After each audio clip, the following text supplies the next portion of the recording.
Okay, so let's get on to another DC Multiverse unboxing from Mcfarlane Toys, and this is Orion from the New Gods, created by the legendary Jack Kirby, King of Comics.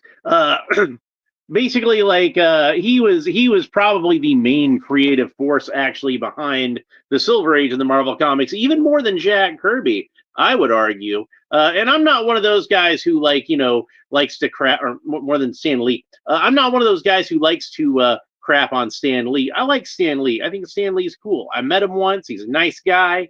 He signed one of my comic books. Very grateful for that. But Stan Lee wouldn't have been anything without Jack Kirby, if we're being real about it. And frankly, I think Stan was a boon to Jack as well. I think that's one of those things, almost like John Lennon and Paul McCartney, where the whole is greater than the sum of the parts, and when you get those two together, it's like magic. I mean, like Kirby was great on his own. Stan was great on his own, and obviously Stan did a lot of good stuff with Steve Ditko and John Romita and, Wally Wood, Gene Colan, a lot of other great Marvel Comics artists. But I don't think any of it equaled like the peak of his stuff with Kirby. Like we're talking about Fantastic Four, Doctor Doom, Galactus Saga, Silver Surfer.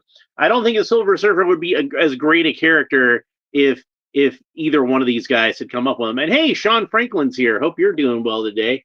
So we got a piece of artwork on the back, and I believe that's Jim Starlin, who did a New Gods series. I think he did Death of the New Gods.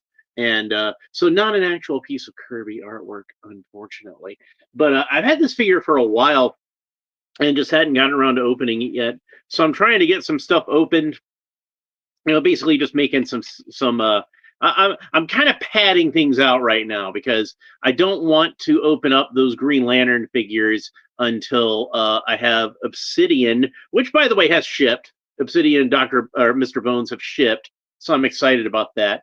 I almost said Dr. Bones. I guess I was thinking of Dr. McCoy, but whatever. Sean Franklin says he's playing Batman Arkham Knight. Well, I hope you're enjoying that. I hear that's a really good game.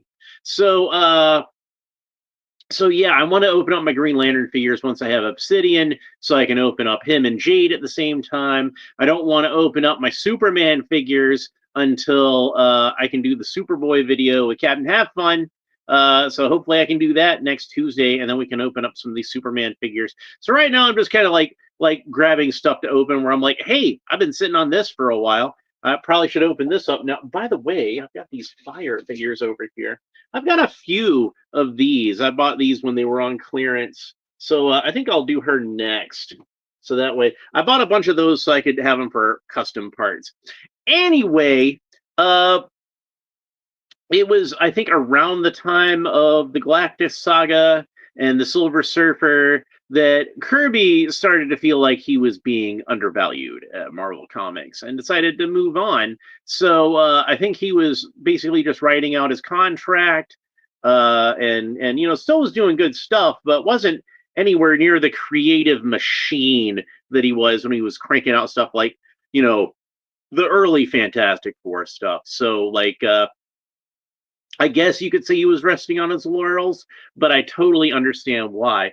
And New Gods was actually some stuff that he thought up when he was over at Marvel, but he decided to save it until he could get a better deal somewhere else. And he wound up going over to DC, and DC still wound up kind of screwing him over as far as the New Gods go, which is unfortunate. He never got to complete it the way that he originally intended to. He did come back in the 80s and do a continuation and conclusion to the story, but I don't think it's what he would have come up with if he'd actually been doing it back in the 70s. So still pretty cool that he was able to finally finish it, even if it wasn't like the original ending we were going to get. Anyway, Orion was pretty much the protagonist of the whole saga.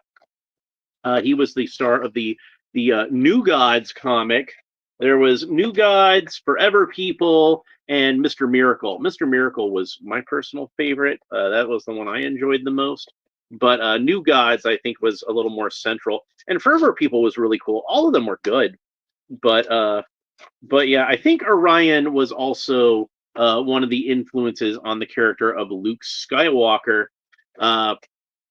who originally, if you read like the earlier scripts of the movie that would eventually become Star Wars, the character of Luke Skywalker was originally called Anakin Starkiller and was a bit darker and more sort of almost like an anti-hero kind of character.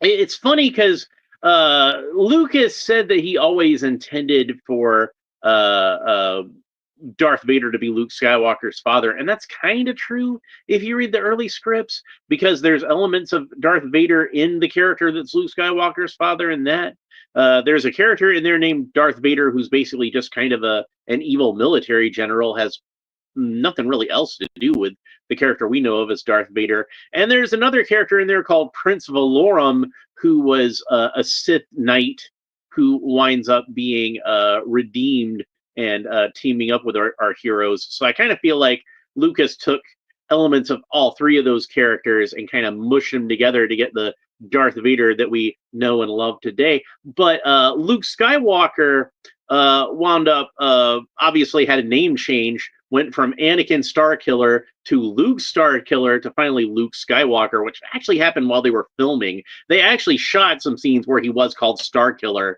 and either had to dub over him or reshoot him. And anyway, originally Luke wasn't quite the squeaky clean, lawful good character that we know. And the original Anakin Starkiller character, I believe, had some of that New Gods influence to it.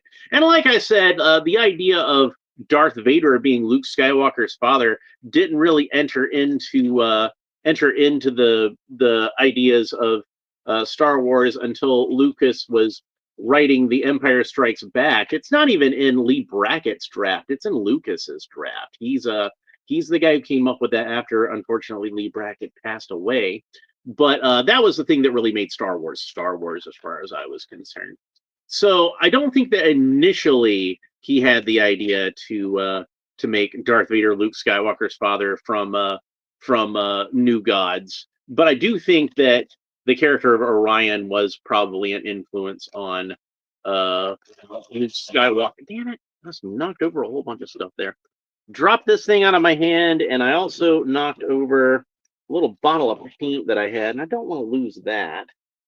We'll just have to find it later. I'm not gonna delay the video anymore.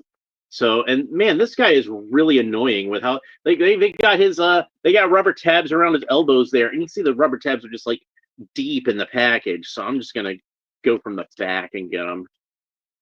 Oh, I hate these things. And these are particularly bad ones. Now I think I've got everything. I think we can go ahead and take them out of the package. So Orion comes with one accessory, which is his Astro harness, and you can see that he's already wearing the Astro harness in the on the figure out of the package. And the Astro harness is pretty cool. It's like a mode of transportation and a weapon. You see, it's got little laser cannons on either side here, little laser blasters, and basically he uses this to kind of fly around. If you've seen the new Superman movie, which I still haven't seen yet, but I've seen the trailer for it, so I know it's in there. Mr. Terrific in this movie has kind of a flight harness that's kind of similar to Orion's Astro harness, so he kind of ripped that idea off. Of course, Kirby did it better anyway, because of course he did. So he's got the typical black DC Comics figure stand, matte black with a glossy black DC logo on it. This was, back when we had that Rebirth DC logo, which is no longer in use. They've gone back to the 1970s DC logo, which I actually like. I'm actually totally fine with that. One of the decisions James Gunn made that I approve of. Man, there's some controversy about that Peacemaker show, huh? Like, have you have any of you guys out there seen that first episode of Peacemaker? I hear that gets kind of skinamaxy in a lot of ways, and it's a weird follow up for what was ostensibly supposed to be a family friendly Superman movie, and now you're going to get into some prawn. So that's an odd decision. I don't know how this guy got this job. I really like they looked at Guardians of the Galaxy and said, "Oh, that's a hit movie. We should put him in charge of DC." And I don't think that that's working out like the way they thought it was going to. I'm sorry. Anyway, let's go ahead and talk about our go back to talking about our Orion figure. So here's the trading card, same piece of artwork we got. I got nothing against Jim Starlin. I think Jim Starlin is a great artist. I've met Jim Starlin again. Like I got him to sign a bunch of my Batman comics because I liked his Batman comics. But I do think that if I were gonna pick an artist to put on here, I would have picked Jack Kirby. That's just me. Now, again, nothing against Jim Starlin, who has actually done he's done some good stuff with the New Gods. Besides that miniseries, he didn't draw, but he wrote one of my favorite miniseries of all time, Cosmic Odyssey. Cosmic Odyssey. Thinking of like David Bowie, I guess. I don't know. But yeah, Cosmic Odyssey was like a big Cosmic Odyssey, and it had the New Gods characters in there, and Orion was one of them. And Mike Mignola did the art in that. Fantastic art. I think that Mike Mignola draws my favorite version of Darkseid. I think I've mentioned that before. But yeah, even more so than Kirby himself, I like Mike Mignola's version of Darkseid. But I don't know if I like anybody's version of Orion more than Kirby's. But anyway, that's the trading card. That's what the back looks like. And it reads, Orion, New Gods, data file, base, New Genesis. Orion is the son of Darkseid, evil lord of Apocalypse, but he was raised by the benevolent Highfather, ruler of the utopian world of New Genesis. While attempting to uphold the peaceful ideals of his adoptive home, he must contain the rage that is his legacy as the son of Darkseid. And that's kind of one of the things that makes this character interesting to me, is that he is a character that is very much of two worlds. And while he's not fond of his apocalyptian heritage, it is nevertheless a part of him. And it's kind of part of what makes Orion, I think. For anybody who's interested in the character, if you're not familiar with him, I would suggest go ahead and watch the Justice League Unlimited series. I forget the title of the episode, but the one with the Flash Museum. Orion is a major character in that, and obviously it's a Flash based episode. It's really good, but I think they did a really good job with Orion in that episode, and it kind of nails down what the character is all about, as far as I'm concerned. So yeah, the Astro Harness is really cool. Now, I had seen somewhere someone had painted this on Facebook to be a much more metallic gold, and I think that looked a lot better. This is just kind of like almost like a matte goldenrod carrot kind of color. And he's got like peg holes in the bottom. So you can still set him up on the figure stand if you want to. I do wish, and I say this a lot with flying characters, I do wish they'd give him a flight stand, especially considering how like he's a guy with an Astro harness, so he should be flying around with it rather than just standing around on the ground with it. And it doesn't seem like the laser blasters are articulated. It seems like they're just kind of solidly on there. I would like it if you could turn those around and point them somewhat. But let's go ahead and take the Astro harness off of him because I want to talk about the figure. And I do think they did a good job with the Astro harness, but I do think also it would have looked a little better if they'd made it more of a metallic gold. So to absolutely nobody's surprise, Orion reuses a buck. What you might be surprised about is that this does not reuse the typical DC buck that we see so often, modeled here by the Riddler, as usual. But this is the same buck that was originally, what this is originally based on was the Page Punchers Superman from the Black Adam Page Punchers line. And you can see he even still has the same cuffs that Superman figure has. So this is basically the same body from the neck down that Superman Blue has. So with the kind of, plain trunks. He does have a little bit of a seam down the leg, but other than that, the legs are pretty plain. And he's a little bit more muscular, I think, than this buck, which is probably why they decided to go with the Superman buck. And you can see where he's got that little bit of a seam where this neck is a separate piece, and they can tuck a cape underneath there if they want to. So it's been used on a few characters besides Superman, like Wildcat is one that comes to mind immediately. They used it with. One thing that I noticed that is not accurate on this figure is that he's missing the blue collar that he has, and you can see it here. See it? It's not even like a turtleneck collar. It's like almost like a gorget or something. It's an actual metal piece, and I think that would have been nice to see on there. I'm kind of disappointed that that's not on there. And also, I'd like to point out that you see his wrist joints are red, and I think it would have looked better if the wrist joints were blue to match the hands, and not only that, but if they'd made the wrist cuffs like blue or maybe even silver. I think that would have made the arms look a little better. He looks pretty plain to me, and I think that these changes would have made the figure a little more interesting. I think the flares on the side of the helmet, they look a little large to my eye. Like if you compare with the Jim Starlin's version here, you can see they're not quite as big as that, but they look cool. So I'm not going to complain about that too much. Other than that, he looks a lot like the way that we typically see Orion in the comic book as Jack Kirby and other artists have drawn him. So they did a pretty good job with him, but I think they could have done better. Like I think that this doesn't quite knock it out of the park, but it's like you at least got to first base. We'll put it that way. So pretty good figure visually. I think he looks a lot better with the Astro harness on, obviously, because like I said, he's kind of plain without it. But let's go ahead and talk about like articulation, because that's the main reason I wanted to get that thing off of him anyway. So Orion can look up about that far, look down about that far, tilt his head kind of quizzically from side to side, rotate the head all the way around. Of course, the arms rotate all the way around at the shoulders, and they're on that cool Mcfarlane butterfly joint, so you can see it can move back and forth, up and down. And by the way, his arms raise up to the sides about that far. He's got a bicep swivel, so the bicep rotates all the way around. He's got double jointed elbows. That's about the range of motion you get at the elbows. Of course, he's got the cool Mcfarlane wrist articulation. So the wrists not only rotate all the way around, but they got this hinge on them, and you can really move these wrists around any which way you want to. Fantastic. Best wrist articulation of any figure goes to Mcfarlane.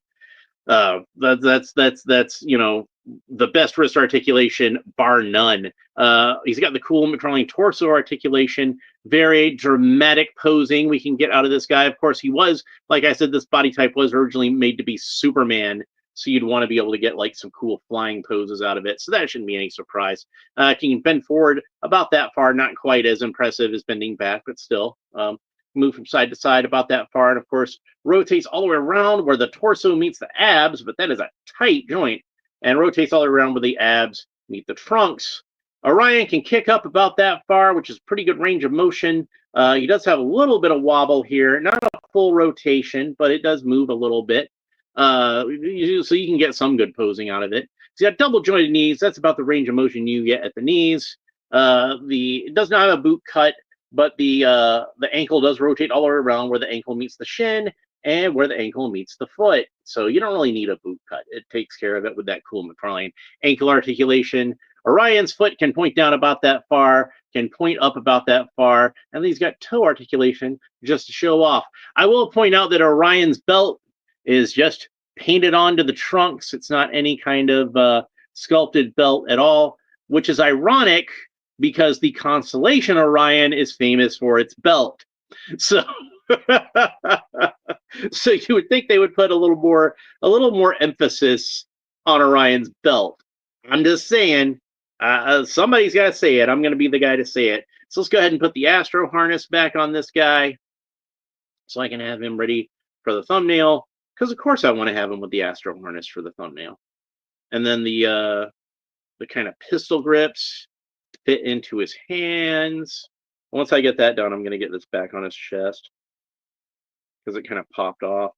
I probably should have put the pistol grips in his hands first. And man, this one isn't wanting to go in there, is it? And I don't believe that these are hands that came with Superman, because he had a few hands, but as I remember it, he had solid fists and then some kind of open Superman hands, but they are just as large as those Superman hands are. But these are more sort of, like I said, gripping hands, and they've got a trigger finger on them. So if you want to have them hold a gun for whatever reason, you can do that. And then we can go ahead and put the stirrups back on him, and there he is, ready to be flying about in the cosmos, looking for evil to vanquish. He is a badass warrior, that Orion guy.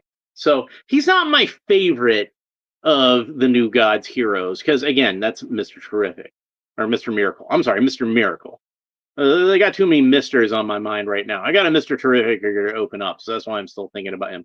But yeah, Mr. Miracle is my favorite of the New Gods heroes, and then my second favorite is Big Barda, and I like Forager an awful lot. So Orion comes pretty far down the list, but that doesn't mean I don't appreciate and respect this character and recognize his importance in the overall saga and his importance as a DC character. Let's go ahead and get a shot, because I did make sure I brought this Darkseid figure over here so we can get a shot at him next to his estranged father.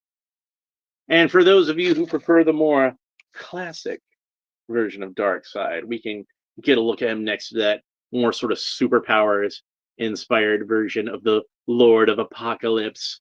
So, and I might dig around here just a little bit and see if maybe I have the movie version of Darkseid handy. I do. So here he is next to the Snyderverse version of Darkseid. It would be really interesting to see what Orion is like in this universe. I think that it would be interesting to see this aesthetic applied to this character. Apparently, Jack Kirby's grandson, who runs his Instagram and Facebook pages, which I follow, and you should too if you're a fan of the King, as I am. Apparently, he was very happy with how Zack Snyder handled the New Gods characters, which pleases me. I'm glad to know that he's happy with how his grandfather's legacy is being honored. So that's good. So, but honestly, much as I love the cinematic version of Darkseid, I do think the one that he works best with is this one, the Justice League Task Force version. He's got that digital shading, but I think it works really well on Darkseid, and he looks good in the dark colors, and especially up against the brighter colors that Orion has. Like, yeah, that looks awesome with those two together. Anyway, that's pretty much it for Orion. I hope you enjoyed this episode. He's one that, like, you're not gonna find him at Target anymore, because like I said, I bought him a while back, unless you find one that, like, they dug out of the storage room or something, which is possible. It happens sometimes. So, but I'm happy with how this figure turned out. I'm glad I got him when I did. But that's pretty much it for Orion. Hope you enjoyed the episode. If you did, please make sure that you like and subscribe, and all the fun YouTube stuff down below. Leave a comment. Let me know what you think about Orion, both the character in general and this figure specifically. But do make sure you like and subscribe, because YouTube likes it when people like and subscribe, and they like it when I say like and subscribe. So I tend to say like and subscribe fairly often, because then when I say like and subscribe and YouTube likes that, and they'll put that out there in the algorithm, and more people see the video, and if more people like the video, more people will like and subscribe. So that's always a good thing. Next episode, we will be back with Fire, a member of the Justice League Internacional. I think she's from Brazil. I think is where she's from. She's from the old Super Friends comic book. We can talk about that some. But so far, Mcfarlane has not made her partner in crime fighting Ice. So hopefully they'll get around to making her at some point. I'd hate to have Fire and not have Ice. Like, those two go together like bacon and eggs. Politics and corruption. Superman and the Daily Planet. All that kind of good stuff. So, but that's it for this episode. Hope you enjoyed it. We'll talk to you next time. Bye.